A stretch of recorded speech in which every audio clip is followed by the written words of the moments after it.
pero voy a tratar de hacerlo lo más breve. Ya, esa vez dijimos que el materialismo reducía a toda materia, y a raíz de algo que me dijo el hermano, ¿no es cierto? Dijo, pero Dios nos creó como seres materiales, en el sentido de que somos materia, ¿no es cierto? Pero claro, Dios creó la materia y dijo cuando creó las cosas, ¿no es cierto?, que eran buenas. ¿O no lo dijo? En Génesis. Sí. ¿Qué dice la creación? Que era buena en gran manera. O sea, el cristianismo valora la materia, no la despreciamos. ¿Ya? El racionalismo, por ejemplo, yo le había dicho que reduce todo a la razón, y el cristianismo no desprecia la razón, porque sabemos que Dios nos hizo seres racionales.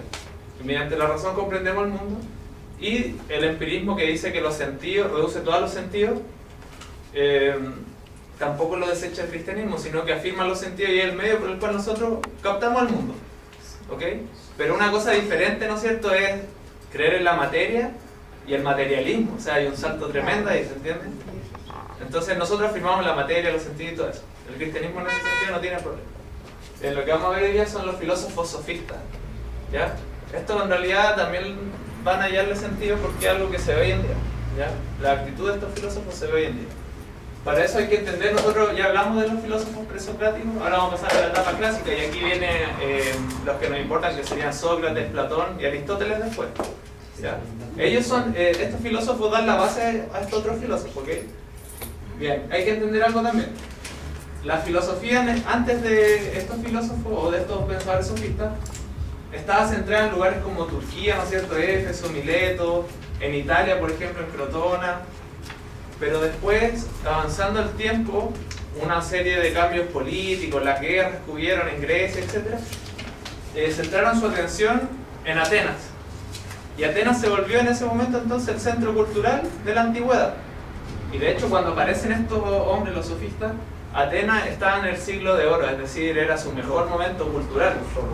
¿Ya? O sea, habían desarrollado la democracia, por ejemplo, que es algo que nosotros hoy en día aplicamos, ¿no es cierto?, cuando vamos a votar, etc. Aunque la democracia de ellos no era la misma que entendemos nosotros, pero sería, digamos, la base, ¿no es cierto?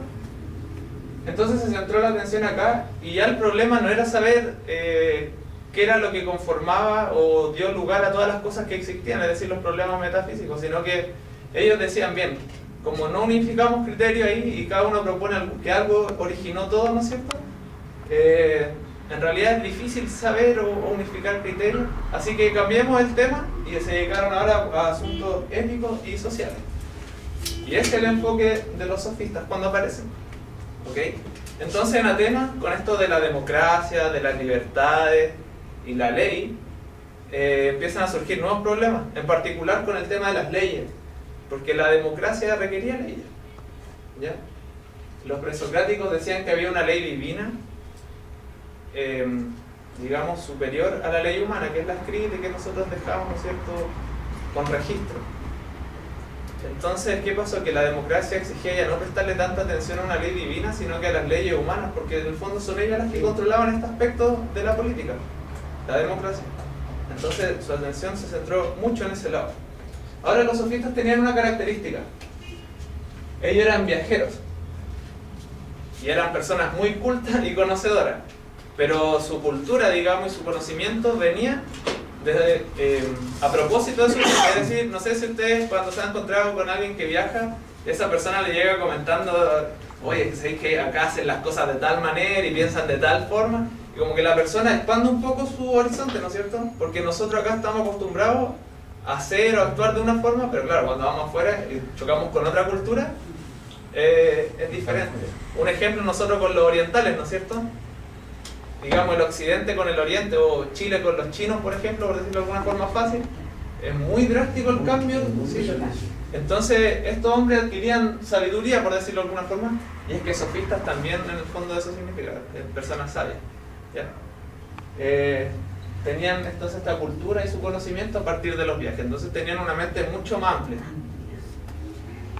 Ellos también hicieron de educadores, de profesores. Se les pagaba, es decir, los jóvenes de Atenas o los interesados, ¿no es cierto?, en adquirir este conocimiento, acudían a ellos, les pagaban y ellos les enseñaban lo que habían aprendido a lo largo de sus viajes, etc. Le transmitían conocimiento, ¿no es cierto?, y que en parte era un conocimiento que surgía de la experiencia misma de ellos. Y también eran caracterizados por ser buenos oradores, no que se arrodillaran todo el día, ¿no es cierto?, lloraran, sino que el arte del hablar, ¿no es cierto? Sí, eran sequísimos. Entonces, ¿qué pasó? Ahora, su educación se basaba en la oratoria. Es decir, ellos enseñaban oratoria a sus estudiantes. Y esto es un aspecto bien importante que vamos a recalcar. Y tenían una actitud relativista frente a diversos temas, ¿ya? En particular en temas éticos y políticos. En lo que se refiere a la ética y la política, a las normas éticas y políticas. Y de aquí surge lo que se llama el convencionalismo, que dice que las normas éticas y políticas son establecidas por acuerdo. Recordemos que ellos eran gente que viajaba, entonces ellos estuvieron en diferentes sociedades, y ellos lo que percataban de eso es que cada sociedad tenía sus leyes y sus normas, o su, digamos, parámetro ético. Entonces ellos decían, bueno, ¿cómo esto? Que yo acá piensen de una forma, acá de otra, y acá de otra respecto a eso. Entonces cultivaron esta actitud relativista y decían, bueno, entonces las leyes, ¿hay una ley objetiva como tal? El fondo sí. Pero para ellos, Sí. ellos viéndolo así, ¿podría haber alguna ley o algún parámetro ético objetivo si es que ellos veían que en todos los lugares donde estaban cambiaban? No, pues ellos decían en el fondo, claro, no hay Se adaptaban. no hay una ley, digamos, objetiva que aplique a todo el mundo. Lo que sí, donde hay leyes, estas leyes son por utilidad y por conveniencia, es decir, el ser humano crea leyes. Sí. Igual también no pretendo. Claro, pero en el fondo para ellos las leyes tenían una finalidad. Pero ¿Ya? el mismo hogar, la misma familia, cada familia es diferente porque tiene principios, valores, formas. Claro, sí, no, Más pero aún la sociedad, más aún la sociedad Sí. o países diferentes. de hecho, bueno, esto es bien discutible y para nosotros como cristianos, por eso es muy importante cuando pasemos a Sócrates, porque Sócrates le hacía la pelea a ellos, ¿ya? Pero digamos que en última instancia ellos proponían esto, en el fondo nuestras leyes, nuestros parámetros éticos, son resultado de un acuerdo entre hombres, que lo hacemos por utilidad, es decir, algo esperamos, algún provecho queremos sacar de eso. Por conveniencia. Claro, entonces simplemente las leyes son para eso. Ahora ellos no decían que por eso despreciemos las leyes, No. ¿ya? Ellos veían que eran útiles, o sea, si no tuviéramos leyes, ¿dónde estaríamos ya, no es cierto? Un caos. Bien. Hasta ahí fácil, ¿no es cierto? ¿Se entiende, mamá? Sí. ¿Vamos bien? Sí.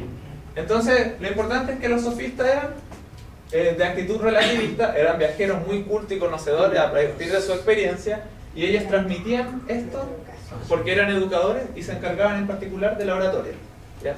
Esto de la educación es bien interesante porque, bueno, lo discutíamos en la mañana en la escuela sabática, ¿no es cierto? A un niñito, si usted le enseña, va a crecer de acuerdo a lo que usted le enseñó. Entonces el papel de los profesores en la sociedad es importante, y ellos hacían de profesores en la sociedad. Ahora ellos no podían participar de la política en Atenas, porque, digamos, los asuntos políticos se restringían a la gente de la misma ciudad. Había que ser ciudadano, pero dijimos que ellos eran extranjeros. Entonces, ¿cómo ellos influían en la sociedad ateniense? A través de la educación que le dan a los niños. Por medio de la educación, que le daban, bueno, aquí no eran tantos niños, sino que eran jóvenes o gente que quería acceder o crecer en política, ¿no es cierto? Y acudía a ellos. Entonces, este es el marco donde surgen luego Sócrates, ¿no es cierto? Y estos filósofos. El más característico de ellos es Protágoras. Él acuñó, ¿no es cierto?, esta frase. No sé si la han escuchado, que el hombre es la medida de todas las cosas. ¿Les suena? No. Yo una vez en el colegio tuve que, me acuerdo que el profesor de filosofía me hizo hablar de esta frase. El hombre es la medida de todas las cosas. Bien, todo esto se me olvidó decirle. Los sofistas, en cuanto al conocimiento, decían, como eran relativistas, ¿no es cierto?, decían que en realidad nosotros no podemos conocer una verdad en última instancia. ¿Por qué? Porque es la absoluta. Claro, Bien. eran escépticos también en eso. Claro, Sí, de hecho por eso se basa en el sí. relativismo esto. ¿Sí? De hecho, es tan así que entonces una verdad no se sienta mediante argumentos. Porque si hay una verdad, yo la defiendo en base a argumentos, ¿no es cierto? Digo que esto es verdad porque tal cosa. Pero en este caso ya no sirven los argumentos porque no hay verdad absoluta. Entonces, ¿cómo llegamos a establecer algo fijo? Mediante la oratoria, ¿no es cierto? Habilidades retóricas. Protágoras entonces era otro de estos maestros itinerantes, sofistas. Planteó que el hombre es la medida de todas las cosas. Y él le enseñaba que, bueno, en esos tiempos en Grecia no habían abogados. Y las políticas internas de Atenas, ojo, menos mal dice el hermano, pero las políticas internas de Atenas ya exigían de repente que las personas se presentaran ante tribunales para ciertos casos. Entonces, si no habían abogados, ellos mismos tenían que defenderse. Y aquí es donde viene también la importancia de los sofistas, que como eran educadores y ellos enseñaban oratoria, entonces la persona aprendía el arte del bla bla, ¿no es cierto? Como los políticos, ¿no es cierto? No, y es importante la oratoria, si uno se puede salvar de un montón de cosas. Mi papá tenía una revista que decía cómo armar no era, sí, eso, un discurso Sin decir nada. sin decir nada. Entonces salía una tabla, 4 columnas con frases. Entonces usted iba armando nomás y decía, bueno, querido amigo, por las desgracias de no sé qué, y usted armaba ahí un diálogo y después si lo pensaba, ¿no es cierto? En realidad no dijo nada, pero pucha que habló. Así que, política. Sí, sí. Entonces, ellos enseñaban, ¿no es cierto?, a ganar en el fondo casos civiles. Más que establecer la veracidad de alguna idea o de algo, ellos lo que les importaba era ganar un caso civil. Es decir, si yo llego a un juicio en Atenas en ese entonces porque maté a alguien, mi defensa, o digamos el que yo salga libre o no, no va a depender de si realmente lo maté o no, va a depender de qué tan bueno sea yo para hablar y chamullar la situación. Y eso importa, y fin. Y en el fondo el que gana el debate es el que establece la verdad. Y fue. Entonces yo puedo salir libre, claro, pero... curatoria. Claro, entonces yo podía salir libre, pero realmente maté a mi mamá, pero como gané el debate, quedé en que yo no la maté. Depende del verso. Claro, sí, no, sí. En buen chileno hay que saber truquearse, ¿no? Sí, porque me conozco chicos que han estudiado Derecho y que tienen mucho bla bla, mucha personalidad y que los compañeros le dicen, no, tú vas a salir primero y ya dieron la última oportunidad de 3 veces parece su examen y no pudieron. No, es que ya los sofistas ya los tenemos cansados. No pasa nada, No dicen nada. Pero en el fondo era eso. Entonces, por ejemplo, él decía, yo puedo convertir un argumento perdedor en un porque tenía argumento ganador. fundamento, tenía fundamento. En este caso el fundamento Era es el bla bla nomás. Sí. Más que en realidad la veracidad de lo que esté afirmando, no, es el bla bla. ¿Ya? Claro, entonces, bueno, el hombre es la medida de todas las cosas. En estas actitudes de relativismo, entonces, si el hombre es la medida de todas las cosas, en última instancia la verdad de algo va a depender de lo que yo considero, ¿no es cierto? Y es lo que vemos un poco hoy día. Por ejemplo, dicen, eso es verdad para ti, pero no es verdad para mí. No sé si entienden más o menos. Sí. El hombre es la medida de todas las cosas. En el fondo, usted es el que se planta ahí y establece, claro, sus verdades. Su punto de vista. Sí. Mira, de hecho, si consideramos esto, entonces, lo que yo crea en sí es solamente algo relativo y subjetivo. Depende de mí, ¿no? En el fondo, lo que yo crea no lo va a creer otra persona. Pero para mí eso va a ser una verdad. ¿Ya? Miren, otra cosa que anoté acá, que ya ando con mi torpeo, no hay definiciones absolutas de verdad, de justicia y de virtud. Qué importante eso, porque Jesús dijo, yo soy, La verdad. pero aquí se afirma que no hay verdad, entonces ¿Y no que hay ellos no justicia. creen en Dios?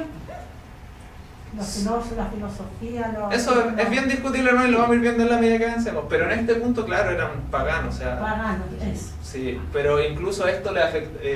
estos filósofos en general fueron mal vistos por la gente en su tiempo y eran considerados impíos, o sea, atentaban contra las tradiciones y la religión, digamos. Claro, por lo mismo. Claro. Miren, esto es importante. Valores morales, por ejemplo, también se relativizaron. En el fondo, no hay bueno ni malo. Si algo es bueno, es porque para mí en el fondo es bueno, pero no para usted va a ser bueno. Ese fue el pensamiento que ellos instauraron en esa época, en ese tiempo. ¿Ya? Aquí yo voy a terminar, ¿ok? ¿Se entendió más o menos? Sí. Porque después vamos a ver aquí, esto es como un bloque en realidad, esta época de la filosofía. Porque esto sentó las bases y en este tiempo, con estos hombres, es donde se movió Sócrates. Y Sócrates pensaba lo contrario y vamos a darnos cuenta la otra semana que Sócrates tenía muchos elementos que nosotros también, como cristianos, defendemos. Ahora, el fundamento cambia un poco. Pero antiguamente los padres de iglesia, es decir, estos hombres que, la iglesia primitiva, digamos, tenían el dicho de que toda verdad es divina. Hoy día se está llevando hay una pseudo religión, diría yo, que se llama la cienciología, que tiene mucho que ver con esto. Sí. Cómo nosotros pensamos, cómo nos plantamos y vamos a hacer un discurso. Por ejemplo, una persona bien conocida, disculpe que lo mencione ahora en este caso, y Alberto Plaza. ¿Sí? Si yo encuentro una persona muy correcta, pero tiene esa parte que no incluye a Dios, pero sí en vez de una parte positiva todo. Sí, ojo, También hay que tener mucho cuidado en eso. una aclaración antes de terminar. Nosotros te tienen que pensar que la filosofía se viene desarrollando siglos antes de Cristo. Y nosotros ya llevamos 2000 años después de Cristo, es decir, de esa fecha, digamos, hasta ahora, nosotros somos el producto de mucha filosofía que ha evolucionado en el tiempo, entonces no es raro encontrarse con elementos de repente Sí. que vienen del pasado. Pero es bueno ir analizándolo y saber de dónde vienen más o menos y qué proponen. Nosotros, yo al final de este periodo vamos a hacer la evaluación ya y vamos a ver en el fondo, contrastarla con el cristianismo. Eso es importante porque lo importante es ver la filosofía, pero cómo nos afecta a nosotros como cristianos. ¿Ya? Eso en cuanto a los sofistas. Entonces, resumiendo, lo más importante que tenían es que eran de actitud escéptica. Y a ellos, más que la verdad en sí, les importaba ganar un debate en el fondo. Así que cultivaban el arte de la oratoria, ¿no es cierto?, sus habilidades retóricas. Eso, claro, no podía establecer una verdad, pero si usted ganaba el debate, entonces eso se convertía en la verdad. Entonces, si yo discuto con el hermano Jorge acerca de la verdad sobre algo, la verdad va a ser dependiendo de quién de los dos Va a gane ganar él. el debate. Así que eso, hermano, que tengan un feliz sábado. Gracias, muy amable, tío.